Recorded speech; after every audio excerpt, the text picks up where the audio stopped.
this talk given by our dear colleague Kara Chan. Of course, I think everyone in this room and out there in Zoom land is very familiar with Kara, but let me nevertheless highlight a few things from your illustrious career. We know, of course, that Kara's expertise lies in advertising. Hello, welcome.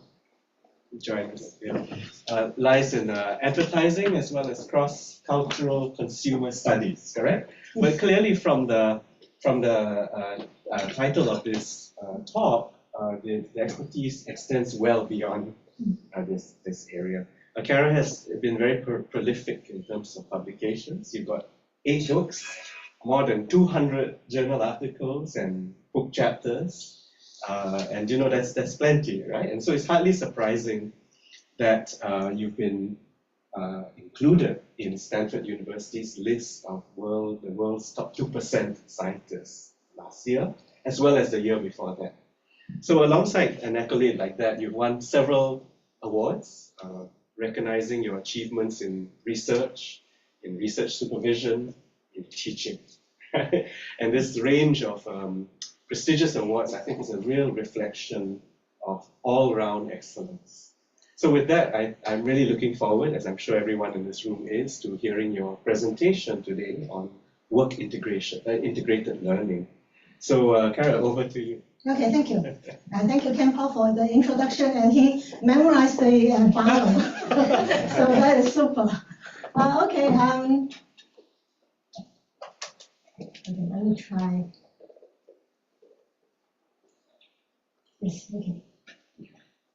So thank you for the CMCR to invite me to give this faculty forum.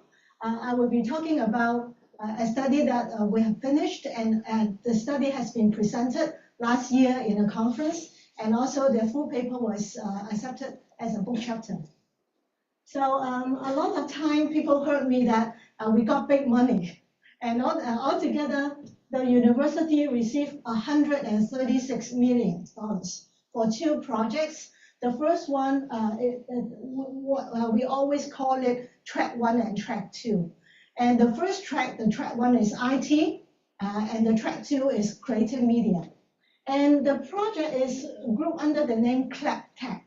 CLAP means career and life adventure planning. So it's something related with how young people develop some sense of what he or she wants to do in the future. And that project was called CLAP at JC, and it was launched in 2015. And it was not awarded to us. It was awarded to Education U and also Chinese University. It's basically helping young people in the secondary school to explore his or her career aspiration. And then they also have the tech. The tech is come from another good education initiative called PTech, initiated by IBM. IBM in US want to give some educational pathway for those may not go into the university. So it started out from the CEO of the IBM, and then they identify a school in Brooklyn, and which are basically disadvantaged kids.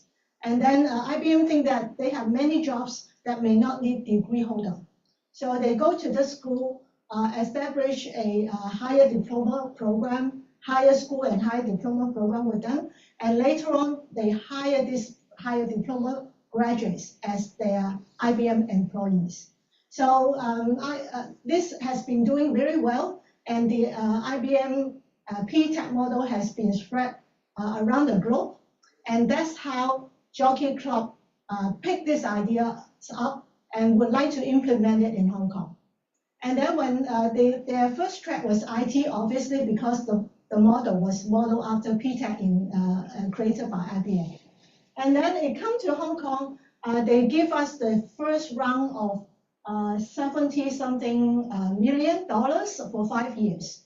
And then they asked us to develop a tripartite partnership between the industry partner, university, and secondary schools. So at the secondary schools, there is a course called Applied Learning. So these courses a lot of time Band 1 schools do not offer this kind of courses because they think that they do not want to be associated with vocational training, as if vocational training was second class to mainstream training. So so these secondary schools are a lot of time not Band 1 schools. Some of these students may not go to universities, so they want to create some educational pathway for them and also give them career aspiration. So there is a tripartite partnership between companies, universities, and secondary schools. So this is a little bit complicated. So imagine that we have a 3-year applied learning course from senior year 4 to year 6. And then we developed 2 higher diploma programs. One is called Higher Diploma in Data Science, and another one just launched last September, have the first cohort of 40 students accepted into Higher Diploma of Art Tech Design. So after the 2 years of post-secondary education, they got a high diploma, they can go out to work, or they can come to us as senior placement, or they can join other universities which offer the 3rd and the 4th year. So this is what we have in mind.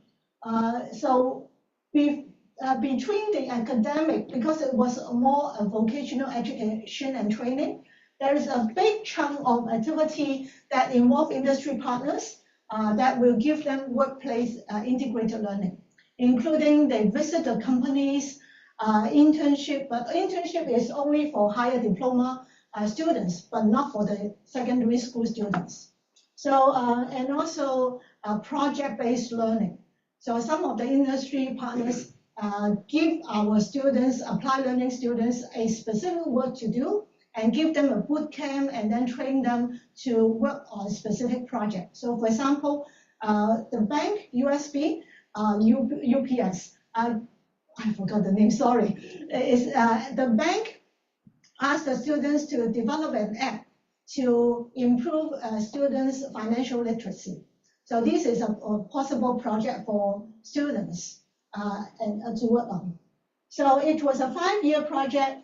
The higher diploma have already got graduates, and creative media, this art tech design do not have graduates until next year.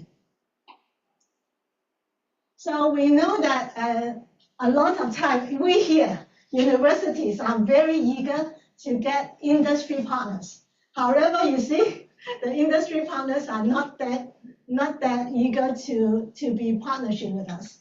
So that's why in this particular research, we got money from out of this project to see from the employer's point of view, what are the reasons and that they would like to be our partners, and what are the thinking process or the decision-making process, and also what do they expect. And so that's why after these studies, we use the findings to inform our recruitment strategy. And we make a successful recruitment.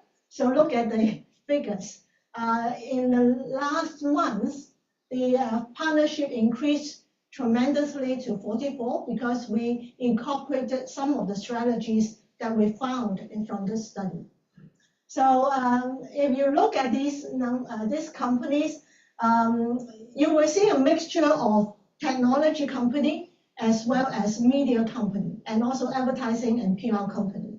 So our university or our department was involved when we pitched this project, and we told them that we have alumni and we have a very good connection with the creative industry in Hong Kong.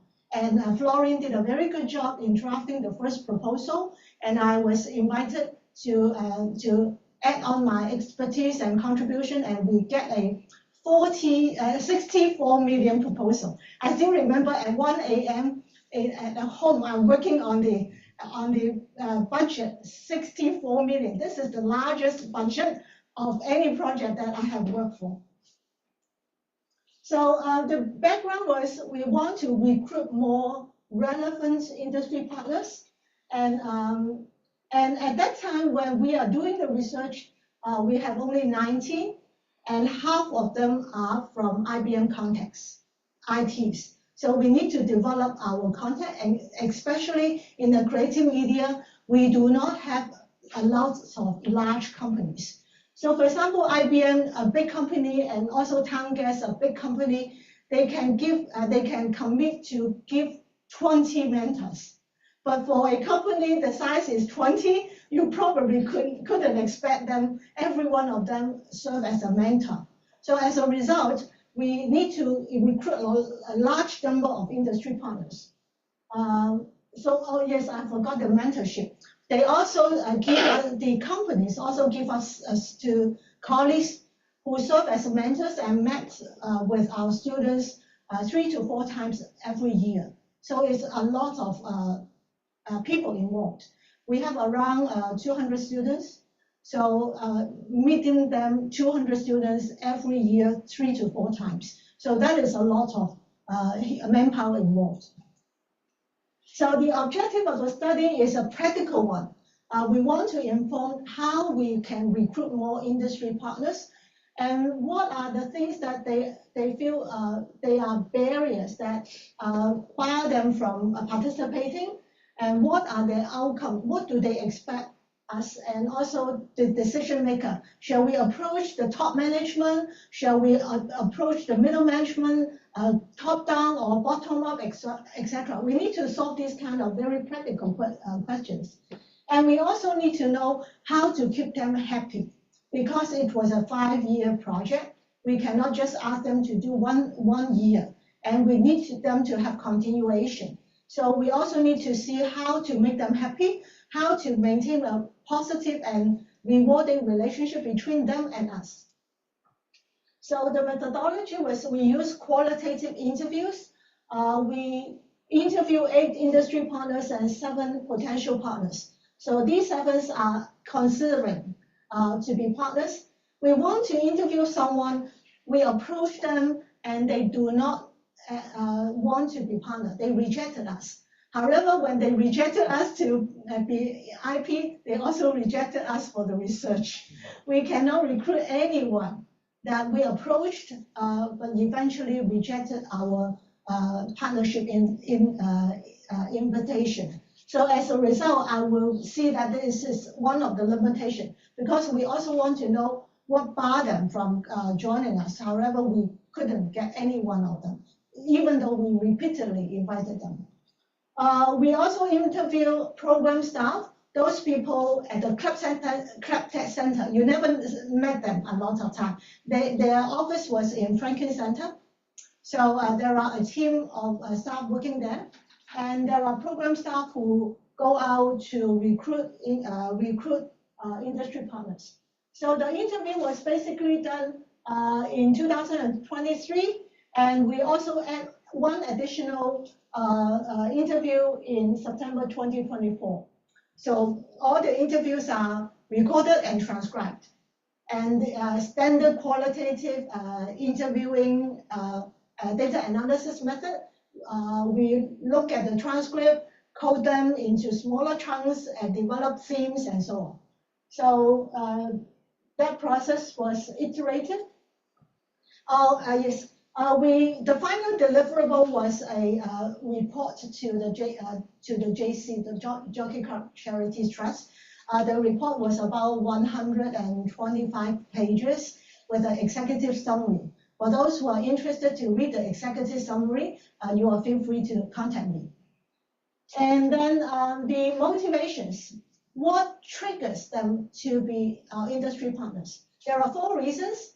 The number 1 was they want to nurture the talent. These 2 industries, a lot of time, they keep on recruiting people.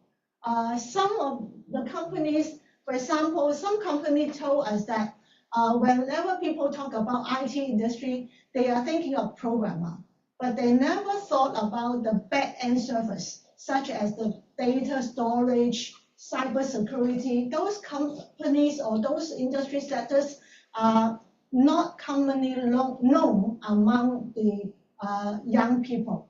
So they want to participate in as industry partner in order to make known so that the young people will know more about their own industry.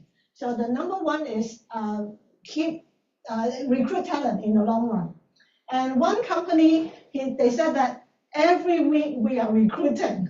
So they are lack of talent. This particular company is working on art project. They said that we have a lot of vacancies. So IMD students may be interested.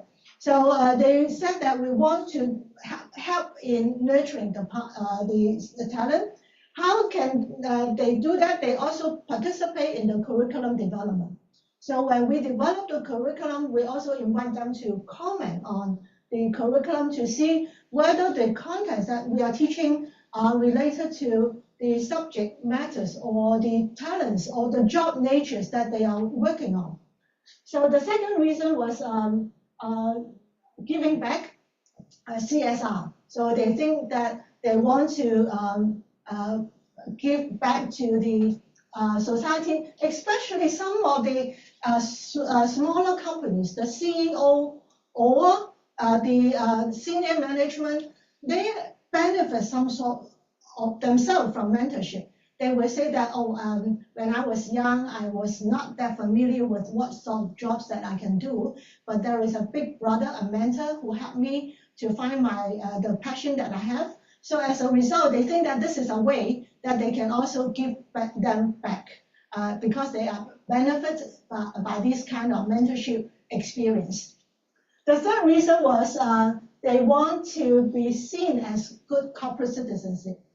So they expect us to also have some publicity so that they will be known by their peers as company who help in nurturing the talent.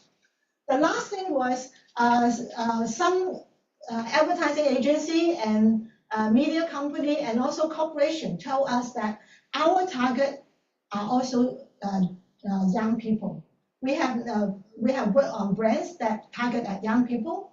The Science Museum say that a lot of the primary school students come to Science Museum, but when they are in secondary school, they don't come anymore. So they want to know the reason why. So the young people are also their target. So they through this process, they want to know a little bit more about what the young people are thinking about. So the factors that consider some are very practical one. First of all, they will have strong confidence in us because we go out to sell our project. And they said that communication school is well known in Hong Kong for communication education. So they have trust in us. They also trust in Jockey Club because Jockey Club have the money. They know that this project will not fade away or fail because of lack of resources. They always believe that Jockey Club is someone who got a deep pocket. It really does, because a lot of these program and learning activities are funded fully by the Jockey Club, including free overseas trips for the students, including boot camp. So the 4 days, 3 night boot camp in a youth center. So all these activities are funded by the Jockey Club, and also exhibition attendance, going to see the Palace Museum and so on. So all these learning activities are funded by Jockey Clubs. So they will see that it was viable because of strong partnership, and they trust the brand name of communication, School of Communication of BU, and also trust the initiative of Jockey Club. They also are impressed by the partnership. A lot of time when we go out, they always ask us, who are the partners? Who are the existing partners? If they find a company that is a sister company, they are more likely to think about it because, for example, the outdoor media. When we have the POET and Asia Raid, JC Decode is seriously thinking about it because their competitor or sister companies are there. And commitment, they will ask you, what do you expect me to contribute? How many mentors you would expect me to do? How many company visits in 1 year? So they want to know details about commitment. And then they also want to know general model and how they fit in and how they can contribute in the big picture. The last one is they also have some consideration about students' profile. For example, our applied learning program start at the age about 17, and some industry partners say that we are not that familiar with this age group. How about we only work with you on the internship or just the higher diploma students? So they sometimes have concern about students too young. And another reason for students too young is they need to wait a long time before they can get somebody enter their company as interns. So they think that is a little bit remote. So student characteristics do make play a role in their consideration. And when we ask them, what do you think will be the measurement what are the factors will influencing the success of the project?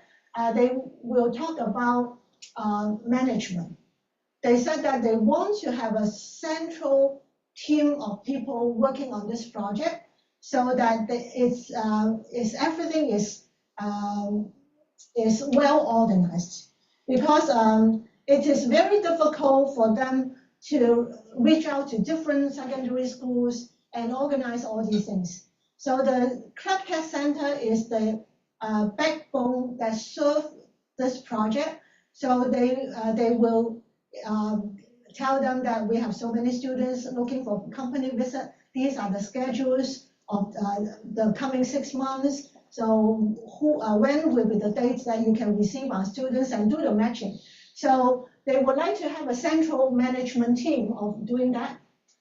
They also think that the industry people are very important, and they think that curriculum developments are important. So they also ask us who are the people who develop the curriculum.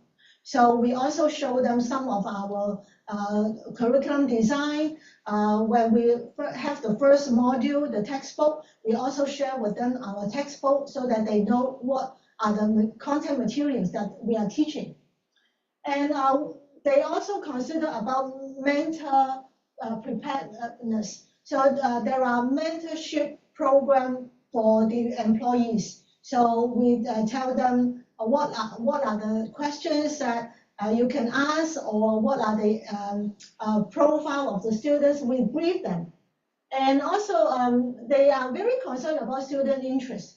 They especially when during the first part of the Club Tech Creative Media Project, we asked mentor to visit those schools and conduct the mentoring session at the school. And our schools are very far away.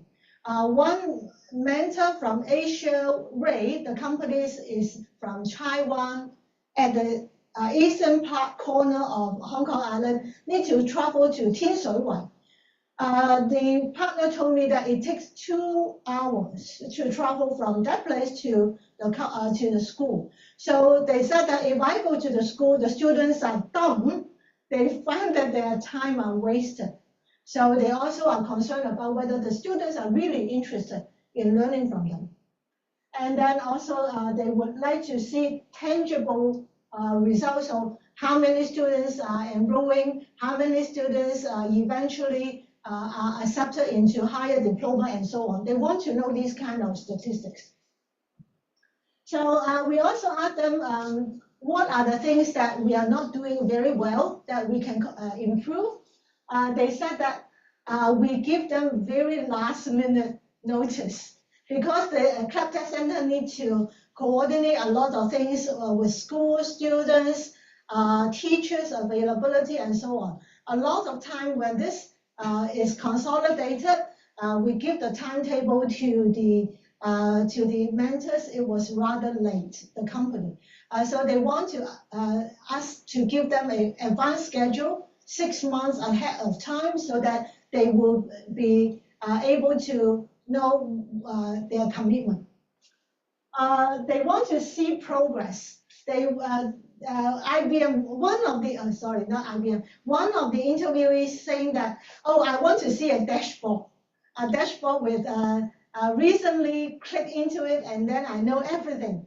But unfortunately, it's difficult to develop because there are many things that are going on. So we modify a little bit. Instead of having a dashboard, we have a regular newsletter. So our PR person developed a regular e-newsletter to share with all of them about what are the things that happened in the last few 2 to 3 months. And the partners, surprisingly, they wanted more involvement.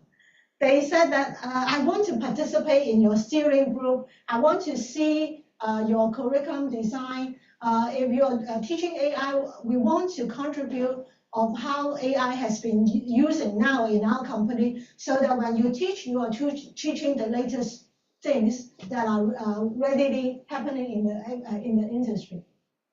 And then they also say that there are staff turnover that we do not brief them very well. So our staff, club test staff, have turnover, and sometimes mentor also have turnover. And so they suggested that us that we should have some brief introduction about the project and also what to do for the mentors and so on, so that when they change employees, when they are turnover in the company, they do not need to verbally tell them everything from scratch again. So they prefer us to have this kind of leaflet information on hand. And then again, they want us to prepare the student well so that the students are willing to learn. So that I think student motivations are very difficult to manipulate. Even me, I cannot make our students more excited about my teaching. So this part is sometimes we just tell them that these people are very busy. Please count it as a good opportunity that you have this one to visit their company. I think the students are more excited about company visit than mentorship. Because when you go to the company, there are a lot of visual things that seems to be stimulating. While maybe mentorship is a little bit static and talk, and also sometimes it's a big difference in age and also in experience between the mentor and the mentee. And so we still need to take care of these kind of factors. Okay, I need to speed up. And also they said that we are not doing a very good job in publicity. So what do they expect? They said that they don't have any hard target. I remember the interview said that you have KPI, but we don't. So of course, we have a lot of KPI.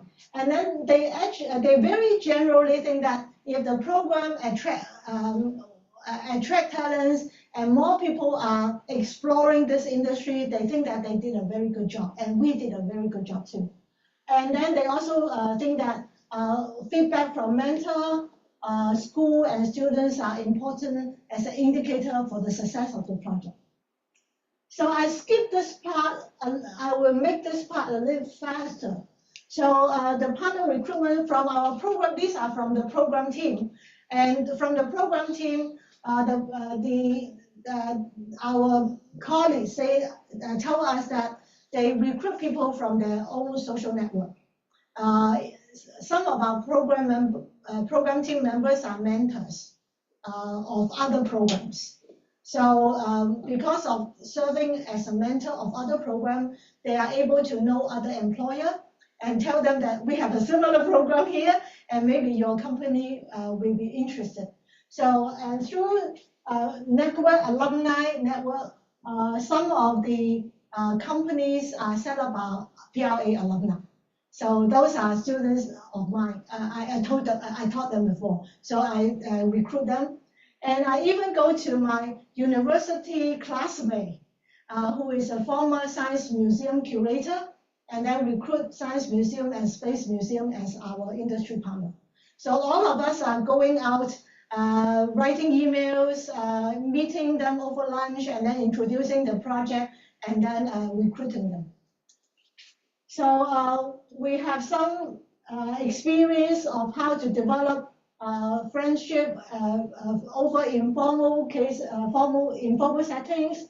We also talk about systematic internal process. They want to know whom to contact when I have a question. So these kind of information are very important for them. So based on this, we have a certain recommendation. I will really go fast so that you can have enough question for interaction. So for partnership recruitment, we need to step up our publicity by being visually present in the media, and also maintain a personal touch, and also through the newsletter, telling them that how they have been contributing. So as when you feel you are contributing, you are more likely to continue that relationship. The partnership management, we have after the study, we provide them a half-yearly schedule and also an annual schedule about what and when the steering committee will be conducted, and also study tours, boot camps, etc. And in the newsletter and also the website, we also show students' achievement. For the mentorship, what we have the big change was we combined the company visit with the mentorship session.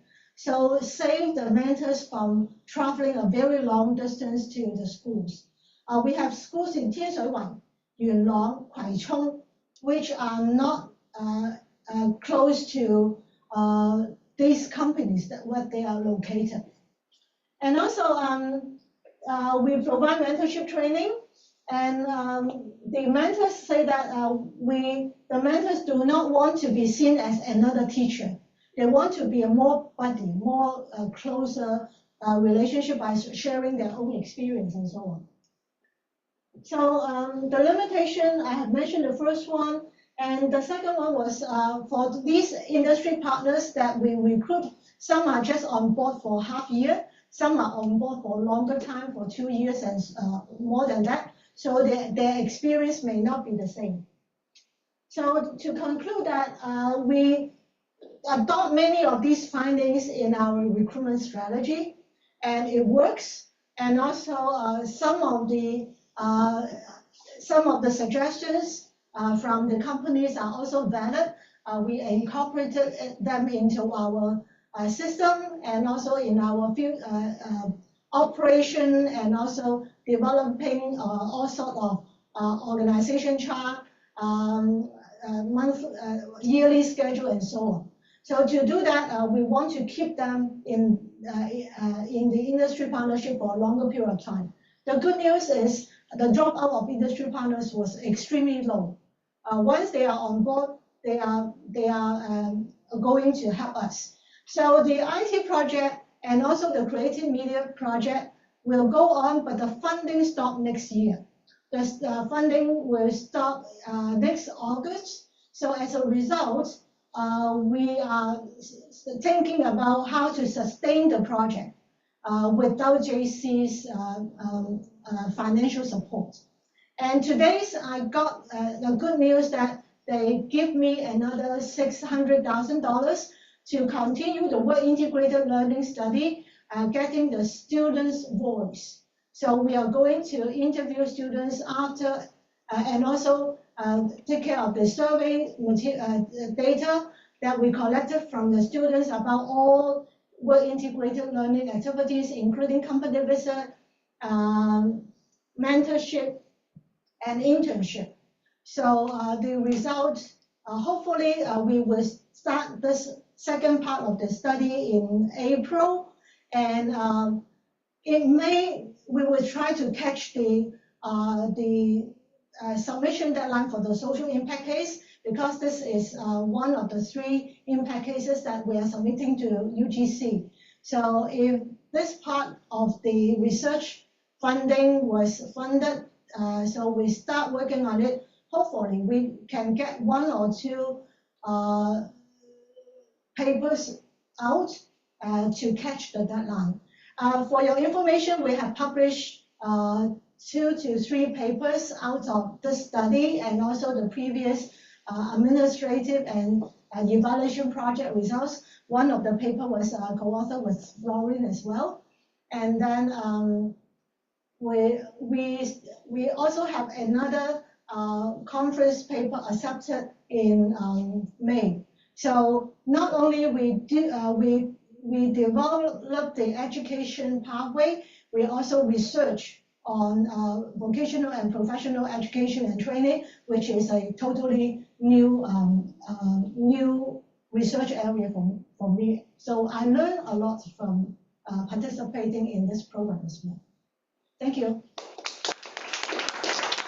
So you have 20 minutes for Q&A. That's plenty of time, so we can get lots of questions, and also maybe welcome questions from our colleagues in Zoom, right? You can type in your questions. So while people are maybe forming their ideas and thinking of questions, maybe if I may begin with a couple. Thank you for beginning the question. No, it's very stimulating, right? I mean, such a well thought out, well-designed program, and obviously it's implemented in a way that has delivered results. Otherwise, we won't see its continuity like this, right? So clearly, it seems to me that the school, the company visits, the internship, the boot camps, all these things are predictably successful. But from what you're saying, it sounds to me like the mentorship part needs a bit of work, right? Because whilst we all understand the importance of mentorship, young people may not at that point of time appreciate the value of mentorship. It may seem boring to them or something like this. So maybe if I can direct my questions to this part about mentorship. The first question is the expectations, of what the mentor has to do, and the expectations of what the student has to do in this relationship. How well explained, how well articulated are these expectations? Because I know in some cases that they sign an agreement, that we have to meet this number of times, and we have to do some kind of progress report, or we have to make sure that there are some social meetings, that kind of thing, and there's a responsibility on each part to live up to this relationship. So I wonder, has that been formalized in any way? Do they sign something? Do they understand what's required of them in mentorship? And the second question, maybe more, I'll put it this way.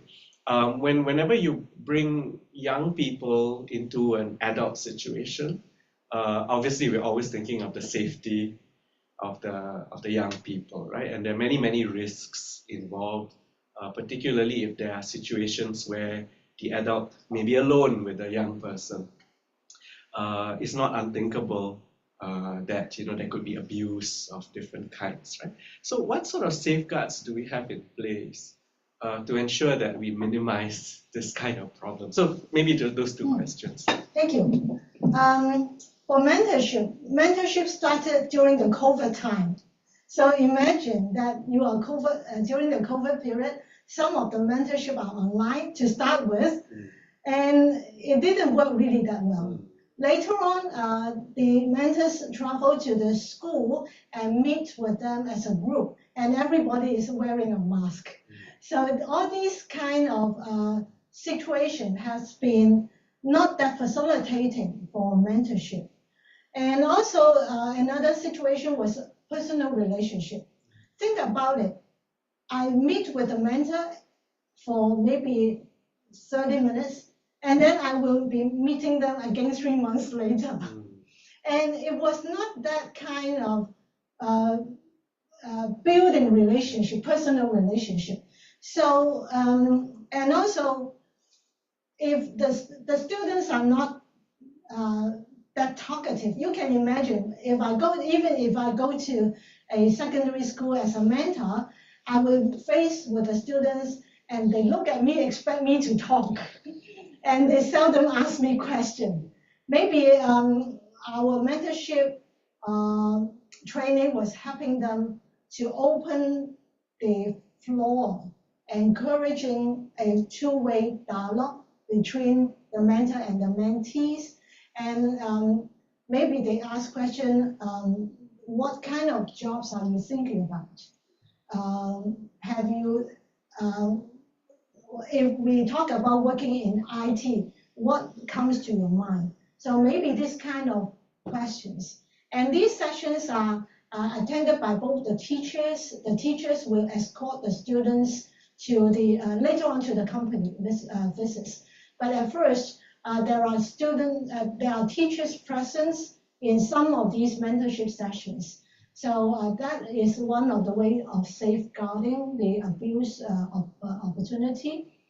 And I would say that mentorship is later on improved a little bit when the students are going to the companies. They can see something and they can ask, I saw that there are machines like that and you are doing some things. What are you doing? Then maybe the conversation is more natural. And they do not sign anything. It's part of the, it's voluntary. So some of the students, we also try to match them with their interests. So for example, if they are interested in PR company, we try to sign up them and then bring them to PR company. So it's this kind of small details that we are attending to, try to make the mentorship more successful. I would say that. Thank you. Yes. Hi, yours. You need to use the mic for the colleagues. Otherwise, they can't hear you. Yeah, I'll talk. I won't talk that loud because else in the room it's too loud. I think I saw you like the day after you got the grant, and you were very happy. So that was really cool, and I like the initiative. I had some. So I was checking out. So I'm still figuring out in Hong Kong how many students so you go to primary school, kindergarten and primary school and then secondary school, and then there's a certain percentage of Hong Kong students that actually go to the university, and then the rest is going to do something else, right? And I just figured out, apparently we have like more than 500,000 secondary school students and about 93,000 bachelors, which means 20% go to university and then 80% don't, right? So No. Your statistics is not correct. Okay. Your statistics are age. What's the percentage of people of that particular age? Yeah. So it's not how many DSE students.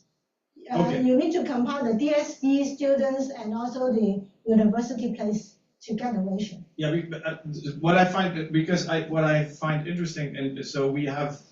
I know the system in the Netherlands has like that 10-20% of all graduates of secondary schools go to universities, and all the other people are going to do something else. For example, the vocational training stuff. My general question is: so if they then go to finally these last 2 years, so the higher education, do they then eventually compete with our bachelor students? Because I think these students are much more practically, and so they actually know what they're doing, while when our graduates, they're more on an academic level, but much less practical, right? At least that's also what I see in the Netherlands, that you have a certain group of students who actually are in for a profession, like a concrete profession, versus what we teach. But I have two questions. So do you think that that these students, if they have a high diploma, which I think is a very good diploma for the future, because we need a lot of people who actually do the work instead of becoming managers,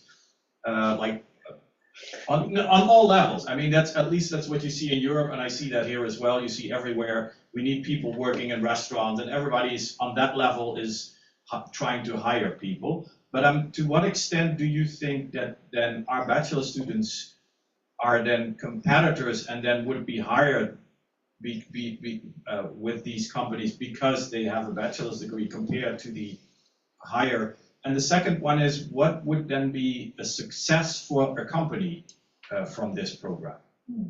That's the two. So because I saw your main argument, which is very nice, by the way, is that they say, well, we participate in this program because we think that afterwards we probably can hire some of these people, right? That's one of the reasons. It's also corporate social responsibility, but I can imagine that if you're looking for a lot of kids, like young people between 20 and 25 who actually have to do the work, and then via such a program you can get to know a lot of these people and then select. So if they're doing, for example, an internship when they're 18 or 19 years old, then afterwards you can then directly say, hey, we have a nice job for you, if they're functioning well in the organization. But I was wondering, are they competing? And to what extent are they competing? Okay, yes. Number one question about whether these students are competing with our bachelor students.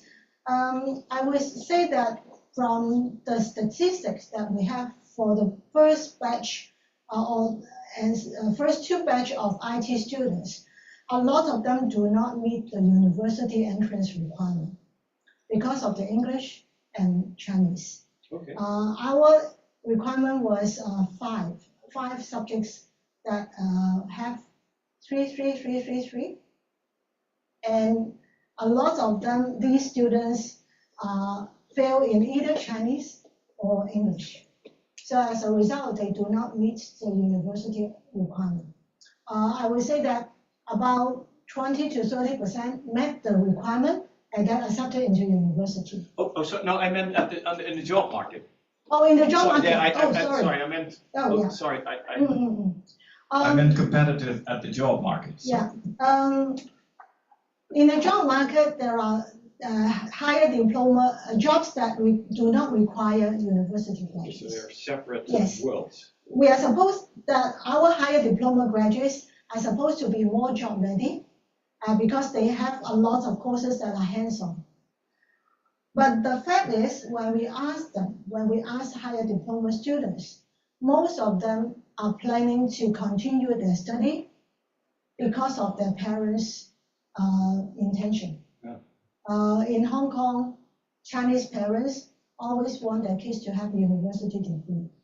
So even though we prepare them for work, higher diploma ready, maybe I will say that only a very low percentage of them do end up finding job instead of looking for senior placement programs or top-up programs. They can either join the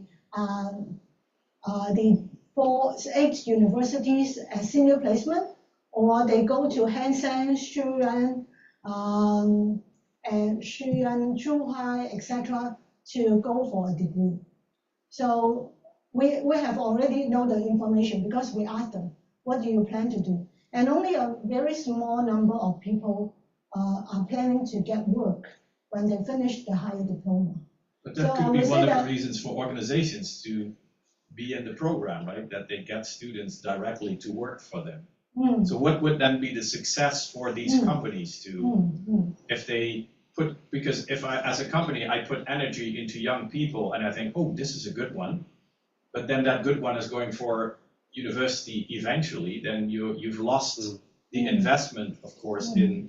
Now, I like the project. I'm just wondering how it works, what the success rate would be for companies in that sense, if then eventually all these higher And I mean, and parents in Hong Kong are exactly the same as in the Netherlands. Everybody wants their students to go to university. I'm not sure if that's the best way to go for an economy and also for these companies, right?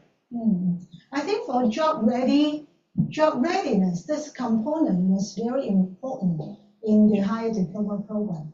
And at least the companies that participated in as industry partners at least got the interns. So recently we have a career night for higher diploma first year students, because the this summer, in fact, this summer, they are the first batch of students was in last September, and then they will be working as intern, available to be working as intern this summer. And a month ago, we have a matching, and some company already identified talent for interns. So they set up booths and speed dating. Every student bring their CV and go round the table to see different employers. So both of them are doing the matching. So I would say that for those who participated in SIP and also want to reap the talent, at least got the internship. And after the internship, some of the time in the IT situation was they mark someone to continue to work for them during the second year of the higher diploma. So if the person continue to university graduate, maybe they can still working for them as a part-time, unless they need to wait for 2 more years before they become a full-time employee of that company. Thank you. Yeah, Laurie. Thank you so much, Kara. It brings a lot of good memories from the time we worked on the proposal. I remember 4 years ago when our colleagues from IBM were talking to the industry people, a lot of them were saying they would like to have soft skill ready people instead of hard skill working people. And based on your connection with the industry and all the studies that you have done, I wonder if today, with all the advancement of AI, whether the industry people still think the same, whether they would rather have more soft skills ready people who can talk to others, people who can answer emails, be good colleagues, right? And not necessarily people who can, be very good at one app or whatever. What is the state of the industry now? Do they want more soft skills or hard skill people? Thank you. Our PR team conducted a study, a survey, and it was announced last month, and the spokesman, Andrew Ho, found that the statistic was showing that employers still consider soft skills very important in hiring. And then in our evaluation measurement, there are 10 essential attributes, including collaboration, resilience, and so on. And our students significantly improved in terms of those work-ready skills. One particular word was collaboration and resilience. I remember these two significantly improved among our students before and after, and also a difference between those who are in the tech program versus those control group. Those did not take this program. So I will say that first of all, these tech students are more informed about this career decision making through the various courses and course content, and also the work integrated learning. They know more about whether they want to work in this particular industry. And and also occasionally, I will sometimes find that universities, students, graduates, also need to train their students in terms of soft skills. For example, in my class, I got students working do not work well with one another in group settings. They tend to stick to the people that they know of. They do not want to be working with people that from another major or from other entrance in a way of pathways. And also, the most recent things that surprised me was they do not even have face-to-face interviews. They just have, they don't have synchronized Zoom meeting, not even a Zoom meeting. They just divided the work into chunks and then divided the job and then come back and then put together a PowerPoint. So this is a little bit saddening to see, even for group project, students are not valuing the way of interacting, synchronized way of working with one another. I can see that our student need improvement in soft skills as well. Thank you so much. You had a question. Yes. The other people have questions too. We can maybe collect all the questions so that you can give a final response Sure. to all of them. So one from you and No, anyone else? I can't. Oh, you one at a time. Okay, right. Go ahead. Thank you, Professor Carla. And you shared the reasons on why the partners choose your program. For example, they want to give some benefits to the society and they want to improve their reputations. But these kinds of reasons on the partner side, I would like to know if you want to sell your program when you pitch the partners, what kinds of reasons you can persuade them to join your program. That's on your side. For example, are they paid for their work, mentoring, something like that? All of their contribution are voluntary. We don't pay any company anything. And then regarding the pitching, I think it's salesmanship. You're talking about salesmanship. Yeah. When we go out, I also go to attend some of these potential industry partners meetings, and I found that I'm not really a very good sales. And what happens was, according to my research, when I approach certain good sales, the salesmanship was find out what they want. So we have five major reasons. Different person have different agenda. So you just start talking with them, and then gradually you feel that they put more emphasis on one or two more aspects. Then based on one or two more aspects, you feed them with more information. I still remember when I do the first sales job, I just put out the PowerPoint and go through the PowerPoint without even stop and then ask questions. So I don't think this is a very good sales strategy. Later on, when I do it more proficiently, what I do is we meet over lunch. We meet over lunch and talk a little bit about what your companies are doing and what our project is about and so on. And through this way, sometimes it's even more productive than going through a PowerPoint. And for example, recently, one of my former colleagues connected me with a TVB. And then after a lunch meeting, and then we follow up with our program information, they do not serve as IP, they haven't signed it, but they give us 9 internship positions. And out of 18 students who are looking for internship, they provide us half of it. So you will see that a lot of time, companies are also in short of talent. And the internship, they are not paid by the company. Jockey Club paid it. So you see, we have a big donor, and the donor take care of a lot of financial things. So for internship, a lot of time we need to, if we are looking for employers with paid internship, sometimes it's difficult.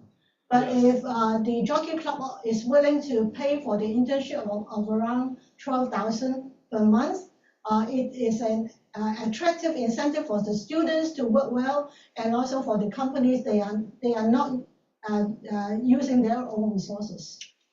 Thank you. Maybe I'll just close with a final question, and an important one, because renewal, right, of the funding next year, it comes to an end, and Jockey Club is a fantastic stakeholder in all of this. What do you think they would want to see, and what evidence would they want to see which would persuade them to renew the funding for this program? Okay, I'm very sure about what they want. They want, they call it the term mainstreaming. What they want is, they want the Education Bureau to take over it. But that is not possible because not really impossible, but Education Bureau have already mentioned that they will not be taking it up next year. The reason was you will see that a lot of coordination work are involved. Now we have about 200 students, and we have a club test center which is about staff with 4 to 6 staff. So imagine if mainstreaming, every schools in Hong Kong, there are 450 secondary schools in Hong Kong. And now we are working with we are working with 7 schools. Imagine multiply 7 times 50 or 60. That means you have a big team and suddenly everything becomes bureaucratic. And yesterday, the budget speech already mentioned that the education, a lot of the civil servants are not adding any staff, and they are thinking about cutting staff. So I don't think mainstreaming will be possible. So what we are looking forward to is how to scale down the mentorship and also the company visit, so that even without jockey clubs funding, we can still offer the applied learning course. Because the applied learning course is we receive tuition fee from the Education Bureau. So they pay the tuition fee for the students for taking the applied learning course. So as long as we keep that course vibrant, useful, the students find that they learn things from the program, we will be able to attract students, and we get revenue from the tuition fee. Well, let me just thank you, and also Florian, for doing such an impactful and inspiring program, and being so generous to share your experiences and the research around it with all of us. So thank you very much for. Thank you.